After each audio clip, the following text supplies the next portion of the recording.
오늘 우리에게 주시는 말씀은 말라기 2장 10절에서 16절 말씀입니다. 우리는 한 아버지를 가지지 아니하였느냐? 한 하나님께서 지으신 바가 아니냐? 어찌하여 우리 각 사람이 자기 형제에게 거짓을 행하여 우리 조상들의 언약을 욕되게 하느냐? 유다는 거짓을 행하였고 이스라엘과 예루살렘 중에서는 가증한 일을 행하였으며 유다는 여호와께서 사랑하시는 그 성결을 욕되게 하여 이방신의 딸과 결혼하였으니 이 일을 행하는 사람에게 속한 자는 깨는 자나 응답하는 자는 물론이요 만군의 여호와께 제사를 드리는 자도 여호와께서 야곱의 장막 가운데에서 끊어버리시리라. 너희가 이런 일도 행하나니 곧 눈물과 울음과 탄식으로 여호와의 제단을 가리게 하는도다. 그러므로 여호와께서 다시는 너희의 봉헌물을 돌아보지도 아니하시며 그것을 너희 손에서 기꺼이 받지도 아니하시거늘 너희는 이르기를 어찌 됨이니까 하는도다. 이는 너와 내가 어려서 맞이한 아내 사이에 여호와께서 증인이 되시기 때문이라. 그는 내 짝이요 너와 서약한 아내로되 내가 그에게 거짓을 행하였도다. 그에게는 영이 충만하였으나 오직 하나를 만들지 아니하셨느냐? 어찌하여 하나만 만드셨느냐? 이는 경건한 자손을 얻고자 하심이라. 그러므로 내 심령을 삼가 지켜 어려서 맞이한 아내에게 거짓을 행하지 말지니라. 이스라엘의 하나님 여호와가 이르노니 나는 이혼하는 것과 옷으로 학대를 가리는 자를 미워하노라. 만군의 여호와의 말이니라. 그러므로 너희 심령을 삼가 지켜 거짓을 행하지 말지니라. 아멘. 오늘 이 시간에는 한 아버지, 한 하나님이라는 제목을 가지고 하나님 말씀을 증거하도록 하겠습니다. 저와 여러분이 함께 말라기서의 말씀을 읽었는데 말라기서의 뜻은 대사라고 하는 뜻을 갖고 있습니다. 그러니까 어떤 대사를 의미하는 거겠습니까? 바로 하나님의 대사라고 하는 것을 의미하고 있습니다. 그래서 이 내용을 보게 되면 제사장들과 백성들의 그 죄악을 고발하면서 결국에 하나님의 아들 예수 그리스도가 이 땅 가운데 오게 될 것을 예언하시는 장면을 보게 되는데 그가 이 땅에 오시기 전에 먼저 마지막 엘리야를 보내겠다는 메시지를 증거합니다. 그 마지막 엘리야가 누굽니까? 바로 세례 요한입니다. 분명 세례 요한이라고 하는 이름을 여기에 기술해 놓지는 않았지만 엘리야와 같이 이 땅 가운데 세례 요한이 주의 첩경을 예비하는 자로 먼저 오게 되면서 종교개혁을 감당할 것을 이야기를 하고 있는 겁니다. 많은 사람들이 죄인 되어졌으나 죄인됨을 알지 못하고 자기의 뜻을 따라서 살아가는 장면을 보게 되는데 그런 그들에게 바로 광야로 나와 자신의 죄악을 하나님께 인정하고 토설하고 회개하라고 하는 메시지를 주죠. 그리고 그 다음에 그리스도께서 오실 것임을 약속해 놨다는 겁니다. 오늘 우리는 이 메시지를 통해 함께 살펴봐야 되는 게 무엇이냐면 하나님이 오늘 이 주시는 말씀으로 우리로 하여금 마치 말라기가 예언했던 하나님의 대사로서 먼저 보냄을 받게 될 세례 요한과 같이 여러분들의 삶의 종교개혁을 단행하기 위해서 저와 여러분을 하나님의 대사로 부르시는 장면을 볼 수 있다는 거예요. 왜 우리가 하나님의 대사로서 각 가정에서 또 직장에서 사회에서 보내심을 받은 자로 우리가 활동을 해야 되는 이유가 무엇입니까? 예수께서 다시 오실 때가 가까웠기 때문에 그렇다는 거예요. 그들에게도 수천 년 전에 먼저 세례 요한을 보낸 이유가 뭐예요? 예수께서 오셔서 너희를 위해 심판주로 구원주로 역사하실 거라는 거예요. 그가 오셨을 때 회개하며 나간 자는 바로 그를 구원주로 맞이하겠지만 그가 이 땅에 오셨을 때 그를 모른다고 하며 마치 빛이 어둠에 비치되 그 어둠이 그 어둠 가운데 머물러 있는 그런 모습과 같이 그들이 하나님의 은혜 가운데 깨달음이 없이 나간다고 한다면 심판주로 맞이하는 것이었기 때문에 먼저 하나님의 말씀을 예고하고 선포했다는 것입니다.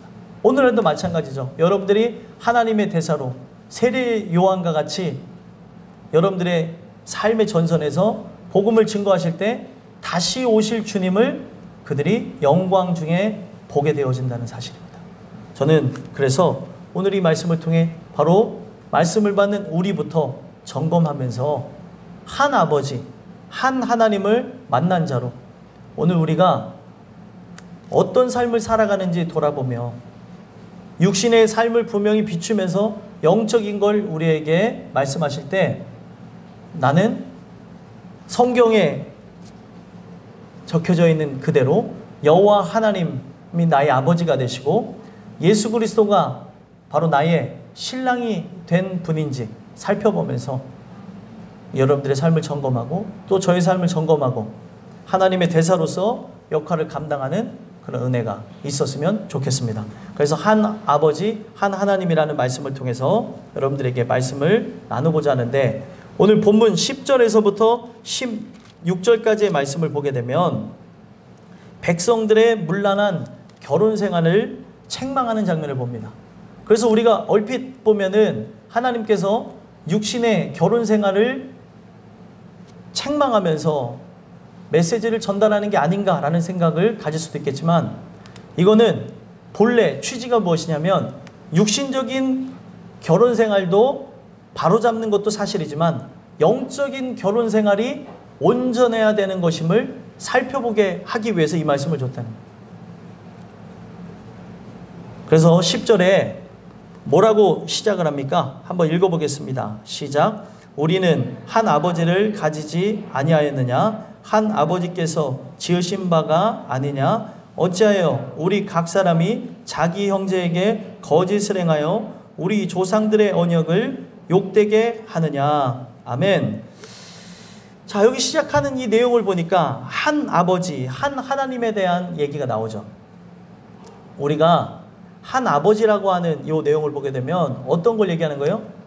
우리가 분명 죄악 자손이지만 그리고 우리는 연약하고 부족하지만 우리 아버지가 바로 하나님 아니시냐라고 하는 문제 제기를 하고 있다는 거예요. 왜 그렇습니까? 그분이 아버지라고 한다면 우리는 거짓을 일삼지 않으며 선을 구하기를 소망하며 나간다는 거예요. 나에게 선한 것이 없기 때문에 선하신 하나님의 뜻을 받들어서 오늘도 그와 함께 동행하며 그분께 순복하는 삶을 살아간다는 거예요. 그런데 분명 한 아버지를 가지지 아니하였느냐라고 얘기를 하고 있는데 우리의 영적 DNA가 하나님을 닮지 않았다는 거예요. 가족이라고 하는 개체를 보면 참 신기한 걸 볼 수 있죠. 모습도 닮았고 행동하는 것도 닮았고 또 말투까지 똑같은 억양, 심지어 억양, 음성까지 똑같은 걸 볼 수가 있습니다. 그게 한 공간에서 함께 자라났고 또 한 공간에서 자라나지 않는다 할지라도 피를 물려받았다는 게 어떤 의미예요? DNA를 물려받았기 때문에 다른 장소에 입양되어져 자라났을지라도 그의 아버지를 닮는 경우가 있고 그의 어머니를 닮는 경우, 또 아버지 어머니를 다 닮은 그런 개체로서 수십 년이 지난 다음에 만났는데도 그의 아버지와 동일한 삶을 살아가는 경우들이 있다는 거예요. 아버지가 일중독자였더니 아들도 일중독자인 경우가 있고 아버지가 알코올 중독자였더니 아들도 알코올 중독자인 경우가 있다는 거예요. 눈으로 봤기 때문에 그런 것도 있지만 눈으로 보지 않았는데도 동일한 성향을 갖고 태어나더라는 거예요. 이게 바로 DNA라는 거죠. 그러면 우리의 아버지가 하나님이시라고 한다면 우리는 선을 구해야 되는데 늘 우리의 삶 속에 하나님이 사랑이시기 때문에 우리에게서 나오는 건 뭐예요?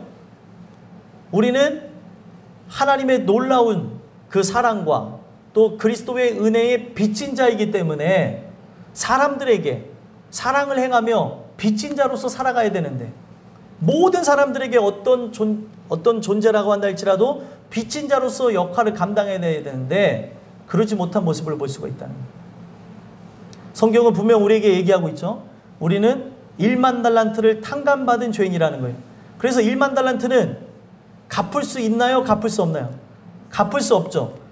절대로 갚을 수 없는 엄청난 은혜를 받았기 때문에 우리의 삶 속에 100데나리온의 빚을 진 자들에게 빚을 탕감해주고 그들의 잘못을 용서해주는 삶을 살아가라는 거예요. 내가 주인께 다 갚을 수 없기 때문에 사람들에게 갚는 삶을 살아가라는 거예요. 먹든지 마시든지 무엇을 하든지 다 누구의 영광을 위해서요? 하나님의 영광을 위해서. 그런데 오늘 우리가 그렇게 살아가야 됨에도 불구하고 그렇지 못한 이유가 무엇이냐는 거죠.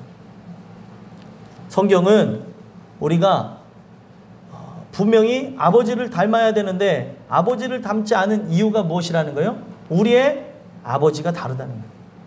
성경에 사단을 뭘로 표현합니까? 거짓의 아비로 표현해요. 여기에서 시작하는 이 내용을 보면은 자기 형제에게 거짓을 행하여 조상들의 언약을 욕되게 하느냐, 거짓을 행해서 언약을 욕되게 한 이유가 뭐예요? 아버지가 다르다는 거예요. 아버지가. 옆집 아저씨한테는 아저씨라고 불러야 되는 게 맞는 거예요. 근데 옆집 아저씨한테 아빠라고 부르면 안 되죠. 그런데 오늘 우리가 진짜 하나님의 아버지인데도 불구하고 하나님이 내 아버지가 아닌 것처럼 거짓의 아비 사단을 더 닮았다는 거예요. 이유가 무엇입니까? 아버지가 사단이라는 거예요.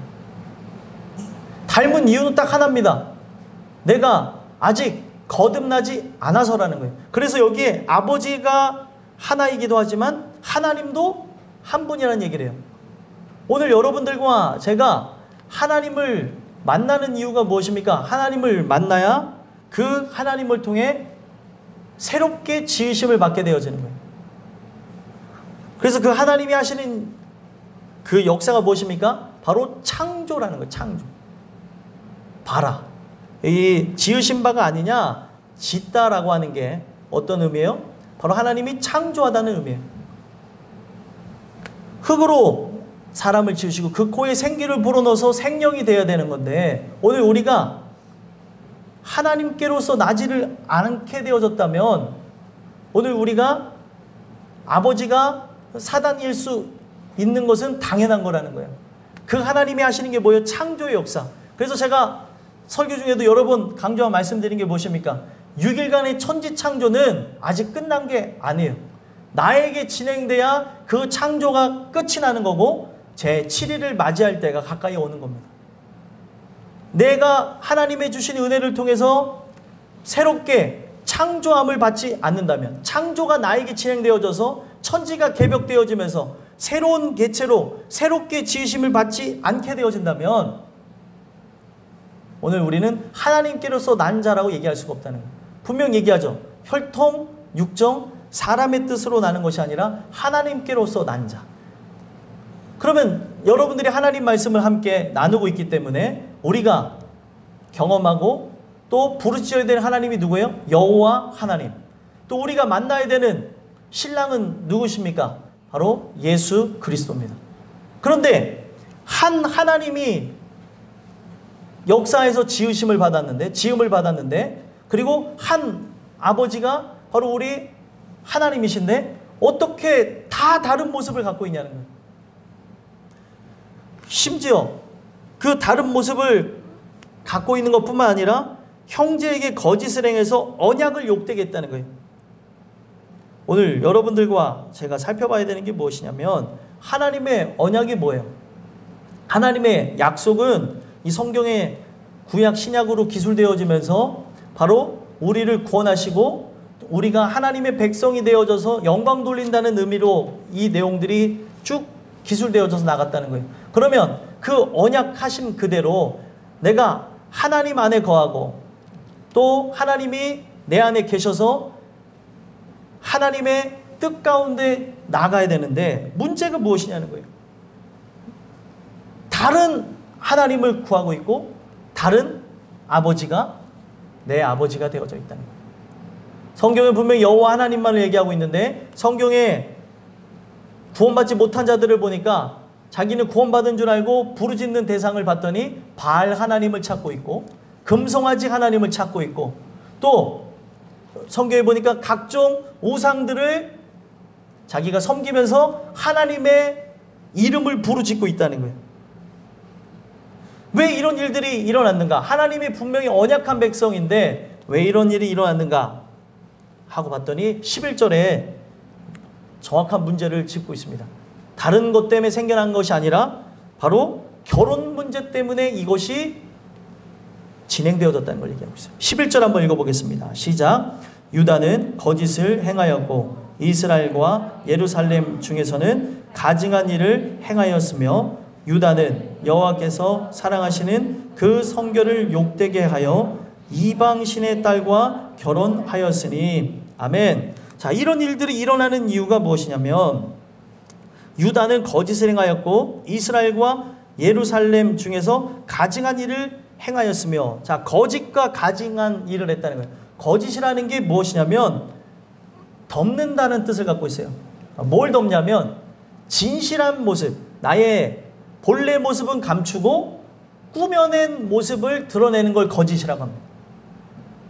그래서 말도 꾸며내는 걸 거짓말이라고 그러죠. 분명 하나님의 뜻 안에서 나의 현 주소, 내 신앙의 현 주소를 하나님 앞에 그대로 올려드릴 수 있어야 되고 사람들 앞에도 나의 죄인됨을 나타내야 되는데 죄인이나 죄인이 아닌 척을 하고 살아간다는 거예요. 그래서 예루살렘 중에서 이스라엘과 예루살렘 중에서 가증한 일을 행했다. 거짓 행하였고 가증한 일을 했다. 연결되는 거예요. 가증한 일이 뭐냐면 구역질 날만한 행동을 했다는 거예요. 언어의 의미를 보니까 토에바라는 단어인데 거기에 말도 됐죠. 토에바 구역질. 별로 재미없으신 거. 네. 자, 이 내용을 보게 되면 이 가증한 일이 그 구역질 날 만한 그런 일이라는 거죠. 그래서 거기서 언급하고 있는 핵심적인 게 뭐냐면 우상 숭배라고 이야기를 하고 있습니다. 구역질 날 만한 건 다른 게 아니에요. 우상 숭배가 하나님 보시기에 바로 구역질 나는 거라는 거죠. 하나님을 사랑하며 하나님을 의지해야 될 백성인데 하나님이 아닌 다른 신을 사랑하고 있습니다. 다른 신을 숭배하고 있습니다. 이게 구역질 날 만한 일이고 가증한 일이라는 거죠. 왜 이런 행동을 하는가 하고 봤더니 유다는 바로 여호와께서 사랑하시는 그 성결을 욕되게 했대요. 성결이라는 건 뭐죠? 거룩하다는 거잖아요. 거룩하다는 것에 구멍을 냈다는 거예요. 욕되게 했다는 것을 원어로 봤더니 구멍을 뚫어버렸대요. 바로 하나님과 나 사이에 온전한 테두리 안에 있어야 되는데 구멍이 뚫려가지고 이리때가 너무 들어와도 아주 어떤 개체를 물어가 죽인다 하더라도 이상하지 않을 만큼의 이상한 행동들을 하고 있다는 거예요. 욕되게 하였다. 구멍을 뚫어버렸다는 거예요.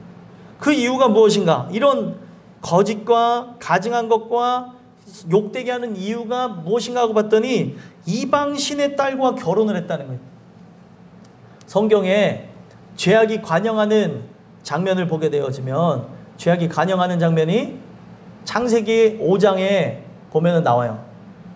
죄악이 관영되어져서 그들이 이제 개체수가 불어나서 자녀들을 출산하는 걸 보게 되는데 타락한 존재들은 어떤 존재가 되어졌다고 그들의 업적을 적어놨습니다. 그런데 하나님이 택한 존재들은 어떻게 적혀졌을까요? 태어났고 죽었더라. 어떤 개체가 되어졌다는 얘기가 없어요. 하나님의 사람으로 살다가 죽었기 때문에 이 세상에 그들을 기억하는 이름이 없을 수 있다는 거예요. 그냥 하나님만을 위해서 사는 존재가 되어졌다는 거예요. 그리고 6장에 봤더니 분명히 가인과 아벨의 사건 이후에 이제 아벨이 가인에 의해서 죽게 되어지죠. 그리고 태어난 존재가 누구예요? 셋이죠. 셋째라서 셋인지는 모르겠지만 농담입니다. 네, 셋이 태어났어요. 그 셋의 후손과 쫓겨난 가인의 후손이 달라요. 가인의 후손은 이제 하나님의 뜻을 거역하며 하나님을 대항하는 존재가 되어지고 셋의 후손은 바로 하나님이 택한 족속으로서 이끌어가는 백성이었다는 거예요. 근데 6장에 봤더니, 창세기 6장에, 이게 중요한 내용입니다. 바로 하나님의 아들들이 사람의 딸들과 결혼했다는 기사가 나와요. 그럼 사람의 딸이 누구냐? 바로 가인의 후손이고, 하나님의 아들들은 누구예요? 바로 셋의 후손이었다는 거예요. 그들은 서로 통혼을 하면 안 돼요. 연합하여서 결혼하면 안 되는 개체인데, 바로 그 가인의 후손은 저주를 받은 존재인데, 바로 그들의 후손들과 결혼을 행동을 했다는 거예요. 왜 그렇습니까? 그들의 아리따움에 넘어갔다는 거예요. 아담과 하와가 타락한 이유가 무엇입니까? 선악과를 봤더니 보암직도 하고 먹음직도 하고 지혜롭게 할 만한 탐스러운 열매였다는 거예요. 똑같습니다. 바로 셋의 후손이 하나님의 택정한 민족으로 쭉 나가야 되는데 타락한 이유가 무엇이에요? 바로 그들의 아리따움을 보고 넘어졌다는 거예요. 성경은 동일한 패턴을 갖고 쭉 진행을 합니다. 사단은 사람들을 유혹하면서 쓰러뜨리죠. 그래서 결국에 어떻게 되어져요? 하나님이 그들의 죄의 관영함을 보고 가슴 아파하시면서 노아 홍수 사건을 일으키시는 장면을 보게 된다는 거예요. 그래서 이 결혼이라고 하는 게 성경에서는 가장 중요한 행사라는 거예요. 가장 중요한 행사. 아무나 만나지 마십시오. 오늘날 문제가 되는 게 뭐예요? 젊은 처녀 총각들이 외로우니까 아무나 만나는데, 아무나 만나게 되면 그만큼 여러분들의 인생에 뼈를 깎는 고통과 괴로움이 지속될 수 있다는 거예요. 택정한 사람을 만나야 되는 거예요. 택정한 사람을. 같은 영을 소유한 사람, 하나님을 뜨겁게 사랑하는 사람을 만나셔야 되는 겁니다. 외모는 조금 부족할지라도 외모 따라가다 보면 큰일 날 수가 있어요. 그래서 이방신의 딸과 결혼했다고 하는 이 내용은 성경 속에서 아주 중요한 사건으로 하나님이 가장 중요한 행사가 바로 이것이라고 하는 걸 얘기하고 있어요. 창세기 2장에서도 얘기하는 게 뭐예요? 남자가 그 부모를 떠나 그 여자와 둘이 연합하여 한 몸을 이룬다는 장면이 나오죠. 그만큼 결혼이라는 게 이렇게 중요한 것이고, 에스라 10장에 보게 되면은 하나님이 통혼개혁을 해요. 통혼개혁을 해서 이방신을 섬기는 그 여인과 결혼한 이스라엘 사람들에게 그들을 어떻게 하라는 거예요? 집으로 돌려보내라고 하는 강력한 메시지를 줍니다. 너무 사랑해서 결혼해가지고 둘이 한 몸을 이뤘어요. 그러면 이게 어떤 의미를 갖고 있는 거냐면 우상과 연합한 모습이라는 거예요. 그러면 그들과 헤어질 때 어떤 일이 있어야 되는 거예요? 내 몸을 마치 분리하는 것처럼, 자르는 것처럼 분리를 하라는 거예요. 이게 개혁입니다. 인간의 힘으로 할 수 있나요? 없나요? 없어요. 내 몸을 절단할 수 있는 사람, 맨정신에 할 수 있는 사람은 없습니다. 정신 이상자는 하긴 하죠. 근데 온전한 정신을 갖고 내 몸과 한 몸이 되어진 존재를 잘라서 내보낸다는 것은 불가능한 거라는 거예요. 근데 누가 이 일을 하라고 얘기해요? 여호와의 말씀이. 하라고 하면은 통혼 개혁을 해야 되는 거예요. 그래서 결국에 어떻게 합니까? 눈물 흘리면서 내 아들과 딸, 아내를 그들의 땅으로 돌려보내는 장면이 나와요. 그러면 그들을 버렸냐? 생활적으로는 책임져 주나? 이제는 같이 살지 않는 그런 장면이 성경에 나온다는 거예요. 그거는 그래서 육신적으로는 야 이렇게까지 해야 되나 라고 하겠지만, 하나님은 목적이 딱 그거예요. 영혼 구원. 그들로부터 이방신을 사랑하게 되는 것을 반대했다는 거죠. 결혼한다는 것은 신들의 연합하고 똑같은 거예요. 다른 신이 들어오는 거라는 거예요. 오늘 우리가 살아가면서 살펴봐야 되는 게 뭐냐면, 그 이방신하고의 연합은 그냥 육신의 사람과 결혼하는 게 아니라 신들의 연합으로서 내 영혼을 지옥불에 던져버리는 거하고 똑같다는 거예요. 그래서 하나님은 이제라도 늦지 않았으니까 그들과의 결혼을 파하라는 거예요. 그래야 산다는 겁니다. 그래서 12절 한번 읽어볼까요? 뭐라고 얘기하시는가? 한번 읽어보겠습니다. 시작. 이 일을 행하는 사람에게 속한 자는 깨는 자나 응답하는 자는 물론이요 만군의 여호와께 제사를 드리는 자도 여호와께서 야곱의 장막 가운데서 끊어버리시리라. 아멘. 야곱의 장막 가운데서 끊어버리겠다는 거예요. 언약자 손이 되지 못한다는 거죠. 그러면 하나님은 이 이야기를 하시는 이유가 뭐냐면, 깨는 자라고 하면은 이거에 대해서 깨달았어요. 그리고 이것에 대해서 맞아, 그렇게 해야지 라고 하는 응답하며, 이게 잘못되어졌다고 하며 반응하고 깨어나는 사람들까지는 있을 수 있다는 거예요. 근데 거기서 멈추면 끊어지는 거예요. 그리고 제일 중요한 건 뭐예요? 그런 사람들 중에도 예배 드리는 사람이 있을까요, 없을까요? 있죠. 제사 드리는 사람들이 있었다는 거예요. 그렇기 때문에 하나님은 제일 중요한 이방인과 통혼한 상태에서 제사 드리는 그 사람도 끊어버리겠다는 거예요. 이게 뭐예요? 회개라는 거예요? 회개가 아니라는 거예요? 회개가 아니라는 거예요. 회개는 뭐예요? 가던 길을 돌이키는 거예요. 잘못된 것이 있으면 잘라버리는 게 회개입니다. 그런데 그들과 연합하면서 나가는, 어떻게 그런 행위를 행할 수 있냐는 거예요. 그래서 하나님께서는 가장 싫어하는 게 뭐냐면, 지금 이방신하고 연합한 상태에서 그대로 나와 하나님께 제사하며 예배드리는, 하나님이 괜히 결혼 생활 갖고 뭐라고 하는 게 아니라 그들이 그런 육신의 열매를 맺었다는 것은 영적으로 이미 다 망가졌다는 거예요. 영적으로 하나님과 연합하지 않은 채 어떤 신하고 연합한 거예요? 이방신, 세상신과 연합했다는 것을 알리게 하기 위해서 하나님은 이렇게까지 모질게 얘기하시고, 회개라고 하는 것은 돌이키는 것이기에 그 세상 남편, 세상 아내를 돌려보내라는 거예요. 그래서 호세아서도 보게 되면은 하나님이 당신의 마음을 더욱 깊이 알게 하기 위해서 호세아를 음란한 여인인 고멜과 결혼하게 하죠. 그래서 그 음란한 여인 고멜과 결혼한 이후에도 문제가 발생하게 되는데, 이 여인이 결혼한 이후에도 사실 둘이 연합할 수 있는 관계가 아니에요. 근데 하나님이 본보기로 그렇게 하나님 당신의 마음을 깨달아 알게 하고, 그 선지자가 그 아픔을 경험하는 것을 통해 모든 사람들에게 눈물의 선지자로서, 또 모든 고통을 경험한 선지자로서 하나님의 심정을 그들에게 전달하게 하기 위해서 그런 아픔을 그들에게 주셨다는 거예요.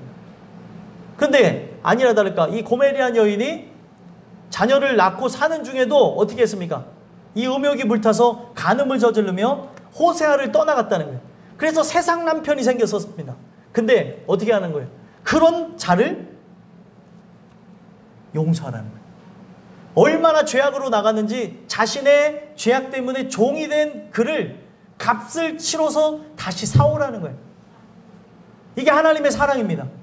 그 사랑을 호세아가 실천하며 순종을 했고요. 다만 순종할 때 딱 한 가지를 그들에게 전달했죠. 뭘 전달했어요?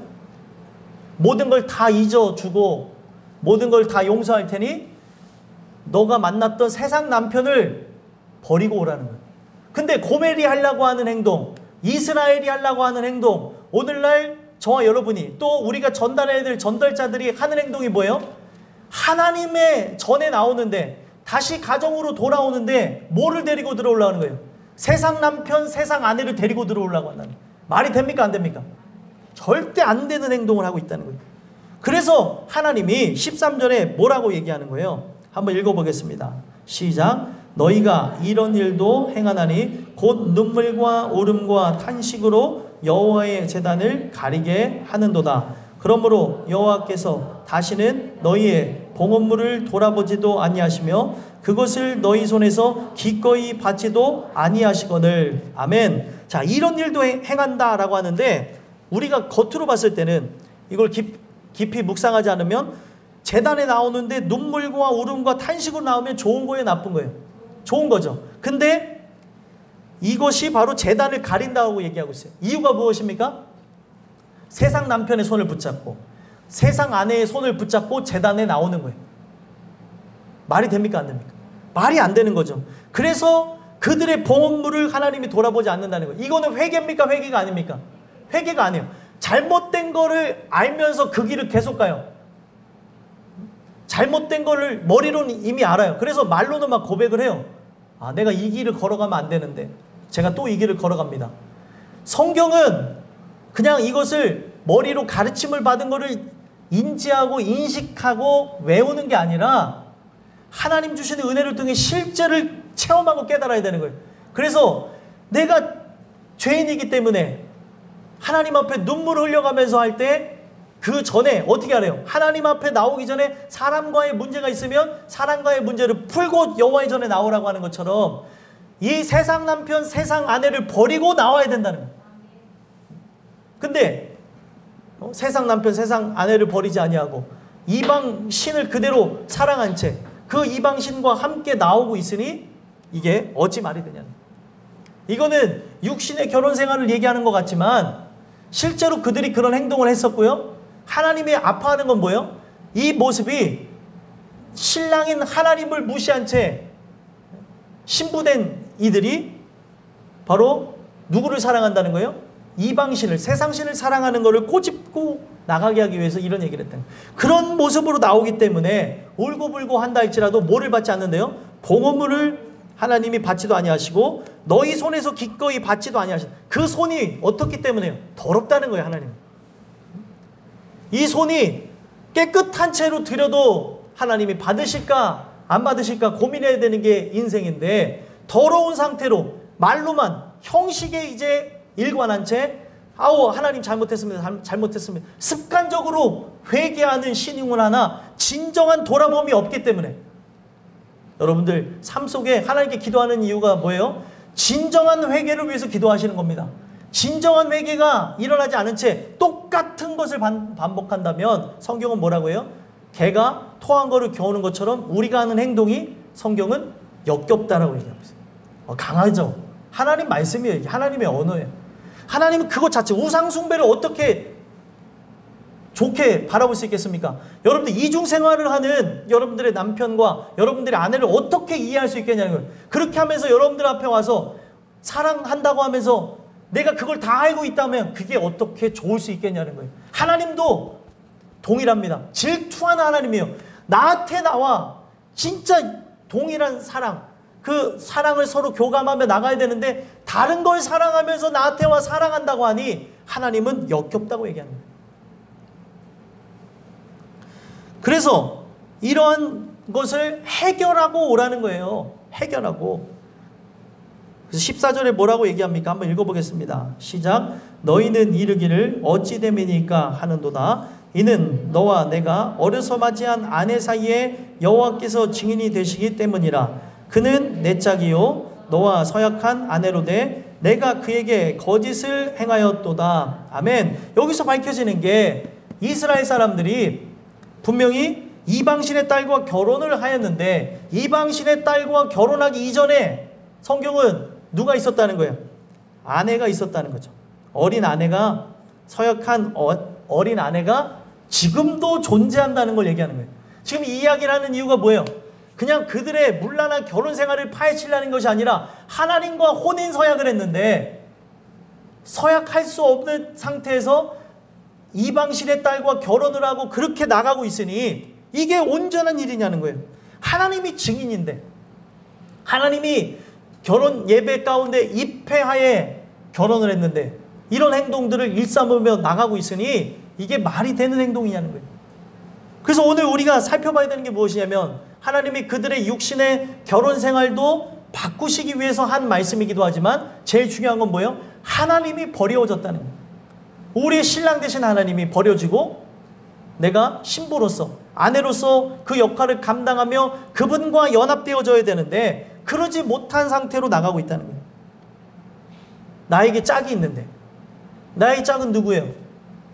바로 우리 신랑 되신 그리스도죠. 바로 그리스도가 나의 짝이 되어야 되는데 다른 신하고 짝한 상태에서 이렇게 살아가고 있다는 거예요. 그래서 그런 상태로 예배하러 나오고 그런 상태로 그냥 문란한 결혼 생활을 하기 때문에 하나님은 이것이 가증한 일, 구역질 나는 행동이라고 얘기를 합니다. 그래서 우리에게 이제 돌아오라는 차원에서 어떻게 하나님께서 권면을 하십니까? 15절 한번 읽어보겠습니다. 시작. 그에게는 영이 충만하였으나 오직 하나를 만들지 아니하였느냐? 어찌하여 하나만 만드셨느냐? 이는 경건한 자손을 얻고자 하심이라. 그러므로 내 심령을 삼가 지켜 어려서 맞이한 아내에게 거짓을 행하지 말지니라. 아멘. 지금 이 이야기의 대상이 되어지는 이스라엘 사람들이 문제가 무엇이에요? 어려서 맞이한 아내가 있는데 그 아내를 두고 이중생활을 하면서 또 다른 결혼을 했다는 거예요. 이것을 누가 몰라요? 그 아내가 모르고 있는 상태예요. 하나님은 그 아내를 속이는 것처럼 가증한 일이 없다는 걸 얘기하고 그 아내를 속이면서 또 누구의 마음을 찢어버리고 있는 거예요? 하나님의 마음을. 내가 하나님과 결혼한 존재인데 그래서 혼인서약한 존재와 같은데 이방 신하고 또다시 결혼하려고 하고 결혼 생활을 이어가고 있으니 이게 말이 되는 거냐는 거예요. 그래서 여기 보면은 15절에 그에게는 영이 충만하였으나 오직 하나를 만들지 아니하였느냐. 자, 성경은 이렇게 얘기하죠. 둘이 있어요. 둘이 연합하여 한 몸을 이루어야 되는 거예요. 근데 하나만, 독립된 개체 하나만 있다는 거예요. 그러면 하나는 어떻게 되어져 있어요? 동떨어져 있는 거죠. 버려진 거죠. 그리고 하나는 지금 외로운 상태라는 거예요. 누가 그렇습니까? 하나님이 지금 그런 상태고 지금 이 말씀의 대상이 되어지는 이스라엘 사람들과 저와 여러분이 그럴 수 있다는 것을 그렇게 전제하며 얘기를 하고 계시는 거예요. 그리고 또 어찌하여 하나만 만드셨느냐? 하나만 만든 게 아니죠. 둘을 만들었고 둘을 연합하여 하나를 만드는 거예요. 근데 둘의 연합이 없이 하나만 존재하고 있다는 거예요. 왜 그렇습니까? 여러분들 이게 되게 중요한 거예요. 하나님이 연합하게 되어진 존재는 딱 하나만 만들어 놓은 거예요. 결혼을 여러 번 한다 할지라도 연합되어진 존재는 딱 하나입니다. 하나님의 택정한 영혼이 존재한다는 거예요. 성경에서는. 근데 이들이 연합해야 될 존재가 분명히 있는데 결혼을 했어요. 근데 그와는 연합을 하지 않고 다른 존재와 연합을 하면서 문란하게 그렇게 생활을 해 나가고 있으니까 하나님은 하나로만 본다는 거예요. 둘이 연합한 하나를 보는 게 아니라 하나의 개체만 본다는 거예요. 그러니까 이게 어떻다는 거예요? 가증스럽고 하나님이 보시기에는 구역질 날 만한 행동이라는 거죠. 그래서 둘이 연합하여 한 몸을 이뤄서 경건한 자손을 얻고 믿음의 가정을 이뤄야 되는 게 하나님의 뜻인데 믿음의 가정은 온데간데 없고 세상만 사랑하고 있다는 거예요. 세상만.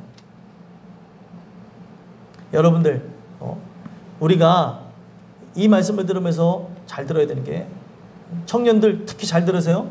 아무나 만나면 되는 게 아니에요.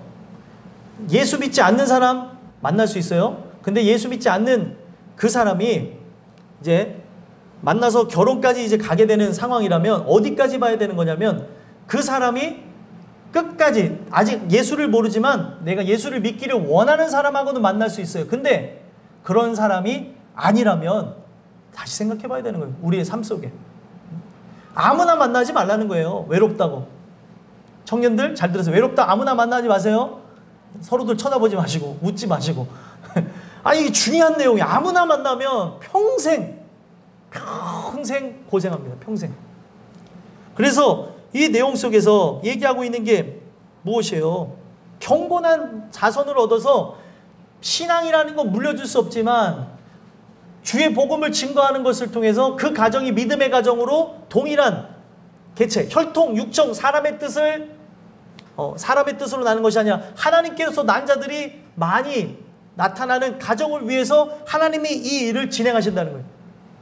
그러니까 믿음의 사람 두 사람이 연합하여 한 몸을 이루면서 그 믿음의 가정을 이끌어 나갈 때 자녀들이 은혜 받을 수 있는 가능성, 구원받을 수 있는 가능성들이 열려지고 커지는 거예요. 그들이 그렇게 되지 않는 한 가정이 은혜 가정이 된다, 믿음의 가정이 된다, 불가능한 겁니다. 그래서 그렇게 하라고 얘기를 하시는 거고, 그러므로 내 심령을 삼가 지켜서 지켜 어려서 맞이한 아내에게 거짓을 행하지 말라. 거짓을 행하지 말라는 건 뭐예요? 이제 지금까지 결혼 생활을 유지했던 이방신의 딸과 결혼을 파하고 그 바로 연합해야 될 바로 그 어려서 맞이한 그 아내와 연합하라는 거예요. 세상신은 이제 돌려보내고 이제는 누구와 연합하라는 거예요? 만군의 주 여호와 하나님과 연합하라는 겁니다. 그래야 우리가 사는 거예요. 오늘 여러분들과 제가 이 말씀을 통해 살펴봤으면 좋겠어요. 나는 누구와 연합했는가? 내가 연합한 개체가 바로 세상신인가? 아니면은 만군의 주 여호와 하나님인가? 그 여호와 하나님과 내가 연합한 존재라면 나는 새롭게 지으심을 받은 자로서 하나님의 영광을 위해 사는 목적을 두고 나간다는 거예요. 직업에 귀천이 없습니다. 어떤 일을 하든지, 여러분들이 가사 일을 하든지, 어떤 상황 속에서도 하나님의 영광을 위해 사는 거예요. 호흡하는 이유가 뭐예요? 찬양하기 위해서. 오늘 먹는 이유가 뭐예요? 영광을 돌리기 위해서. 건강하려고 하는 이유가 뭐예요? 내 남은 여생 정말 열정적으로 주님을 섬기기 위해서. 목적이 그거여야 되는 거예요. 오래 살기, 그냥 단지 오래 살라고 하는 게 목적이 아니라. 오늘 여러분들과 제가 그동안 내가 연합한 존재가 누구인지를 돌아다보고 여러분들의 가정생활뿐만이 아니라 진짜 영적인 가정생활에 이르기까지 이런 모든 은혜가 변화되어지는 아름다운 역사 있게 되길 간절히 소망합니다. 마지막 16절 읽어보겠습니다.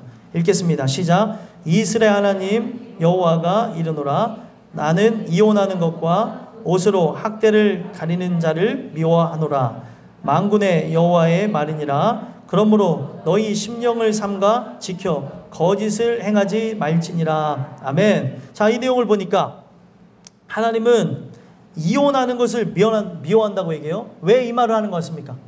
성경에서 얘기하는 이혼에 대한 것을 여러분들 잘 보셔야 돼요. 그래서 제가 간략하게 설명하지만 집에 돌아가셔서 고린도전서 7장을 읽어보시면 됩니다. 결혼에 관한 것, 이혼에 관한 것이 거기에 기술이 되어졌어요. 그러면 이혼이라는 게 성립이 되는 게 무엇이냐면 그가 만약에 예수 믿지 않는 사람이나 한다 할지라도 이제 내가 이제 결혼한 상태에서 얘기하는 거예요. 결혼했는데 그가 예수를 믿어야 되는데 안 믿을 수 있어요. 그렇죠? 근데 안 믿는데 여러분들과 결혼 생활을 유지하고 싶어요. 그러면은 이혼해야 돼요? 결혼해야 되는데 이혼해야 돼요? 이혼하지 말아야 돼요? 이혼하지 말아야 되는 거예요. 왜요? 훗날에 그가 하나님을 만날 수 있기 때문에 이혼하면 안 되는 거예요. 근데 그 사람이 예수도 믿지 않는데 여러분들과 결혼 생활을 원하지 않는다면 이혼이라는 게 성립이 될 수 있다고 성경은 얘기해요. 네. 왜요? 우리는 진짜 영원한 천국을 바라보는 삶이에요. 그래서 여러분들 살아가면서 오늘날 살아가면서 여러분들이 열심으로 신앙생활 하다 보면 진짜 우리가 이 말씀을 몰랐을 때 이 말씀을 모르는 상태에서 결혼하다 보면 이혼을 경험할 수도 있어요. 근데 그 이혼을 여러분들 부끄럽다고 생각하거나 이것이 스트레스가 된다고 생각하지 마시고 이걸 통해서 기억해야 되는 게 뭐예요? 내가 진짜 하나님이 바라시는 사람을 이제 만나는 것이구나 라고 생각할 수도 있고 또 여러분들 성경에 보게 되면 혼자 이제 살아가면서 그리스도를 위해 과부가 되는 삶에 대해서도 얘기합니다. 내가 나는 새로운 출발을 안 한다 할지라도 나는 주님과 결혼한 존재로 하나님의 영광을 위해 살아야지. 이렇게 살아갈 수 있다는 거예요. 근데 지금 이 본문에서 이야기하는 걸 보게 되면 이혼하는 것을 왜 미워한다고 하셨어요? 지금 이스라엘이라고 하는 존재가 조강지처가 있어요. 조강지처가 분명히 있는데 그 사람을 버리고 누구랑 결혼 생활을 하겠다는 거예요? 바로 이방신의 딸과 결혼 생활을 유지하겠다는 거예요. 말이 됩니까? 안 됩니까? 안 되죠. 지금 하나님이 짝지어준 존재는 누구예요? 바로 이스라엘 그 사람이라는 거예요. 그 사람과 연합을 해야 되는데 그 사람과 연합을 해야 한 몸을 이루는 건데 그래서 하나님이 다른 계층과 연합을 하고 있을지라도 이것을 하나라고 보지 않는데 지금 하나님의 백성은 버리면서 이방신의 딸하고는 결혼을 유지하려고 하니까 하나님은 그 이혼하는 그것을 미워한다는 거예요. 그리고 여기 또 나오죠. 옷으로 학대를 가리는 자를 미워하노라. 이게 무엇이냐면 오늘날 사랑해야 될 대상을 사랑하지 아니하고 포악과 악독 그리고 구타를 했어요. 그런데 속에 멍이 든 상태가 있으나 긴 옷이나 아니면 가리울 만한 것으로 가리우면서 나가는 사람도 있을 거 아니에요. 이것을 하나님께서는 가증스럽게 여긴다는 거예요. 이게 뭐예요? 겉과 속이 다르다는 거죠. 속에는 멍들 때를 멍들었어요. 육신이나 마음이나 멍들 때를 멍들었는데 겉으로는 화려한 생활로 화려한 옷으로 감추고 있다는 거예요. 이거를 하나님께서는 가증스럽게 여긴다는 거예요. 하나님은 중심을 꿰뚫어 보시죠. 중심과 외모가 같기를 원하시는 거예요. 그런데 오늘날 많은 사람들은 뭐예요? 관계가 이미 깨졌고 지금 오늘날 살아가는 나의 모습은 뭐예요? 이방신과 연합한 상태로 나는 우상 숭배자인데 교회 나와서 제물을 드리고 있으니까 이 모습이 어떻게 되어져요? 우상 숭배자가 아닌 것처럼 보이는 거예요. 눈물도 막 흘리잖아요. 눈물도 흘리고 여기 보니까 탄식으로 그리고 울음으로 하니까 하나님의 백성으로 보여지는데 오늘 우리가 이런 가증한 모습으로 살아갈 수 있다는 것을 얘기하고 있다는 거예요. 그래서 이거는 가정생활에 대한 얘기도 하고 있지만 결혼생활에 대한 얘기도 하고 있지만 내가 진짜 하나님을 사랑한다고 하며 이방신과 세상신을 사랑하며 나가는 것은 아닌가. 하나님하고는 멀어지려고 하고 하나님하고는 내가 연합해야 되는 존재나 이혼하려고 하고 다른 행동을 하는 것은 아닌가. 성경에서는 그렇게 얘기하고 있다. 이거를 미워한다는 거예요. 겉과 속이 다른. 하나님을 미워하면서 하나님을 사랑하는 척 포장하고 직분으로 포장하고 또 나의 거짓 열심으로 포장할 수 있기 때문에 하나님은 이 얘기를 하는 거예요. 이게 멸망 직전에 나타난 형상입니다. 멸망 직전에. 과거나 지금이나 똑같아요. 오늘 우리가 교회가 정말 전 세계에 또 한국 전역에 많은데 교회뿐만 아니라 성도들에 이르기까지 다 돌아봐야 되는 거죠. 교회만 많은 게 중요한 게 아니라 또 성도만 눈으로 보여지는 숫자만 많은 게 중요한 게 아니라 내가 바로 하나님의 부르심을 받은 성도인지 살펴볼 필요가 있다는 거예요. 그래서 만군의 여호와의 말이니라. 그래서 그러므로 너희는 심령을 삼가 지켜 무엇을 하지 말래요? 거짓을 행하지 말지니라. 거짓을 행하지 말라는 건 뭐예요? 이방신과의 결혼은 이제 파하고 세상 그 여인은 이제 보내버리고 세상 남편은 보내버리고 이제 하나님과 연합하고 하나님의 백성과 연합하며 나가라는 거예요. 이것이 없다면 우리는 한 아버지, 한 하나님을 섬기는 존재가 아니라는 거예요. 생각해 보세요. 전에 나와 있다고 지금 이 성전에 나와 있다 한다 할지라도 내가 바알 하나님을 섬기는 존재가 있을 수 있고 금송아지 하나님을 섬길 수 있어요. 성경에 나와져 있는 대로 순종하며 나가지 않으면 나는 다른 하나님을 믿고 있는 거예요. 다른 하나님과 연합되어진 거죠.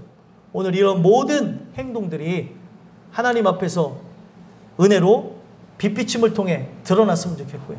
이것을 통해 우리의 추악함과 더러움을 하나님 앞에 내려놓고 하나님과 연합되어지고 이미 여러분들이 연합되어진 존재라면 충만한 상태로 그분과 끝까지 동행하며 승리하는 저와 여러분들이 되시기를 예수 그리스도의 이름으로 간절히 소망합니다. 기도하겠습니다.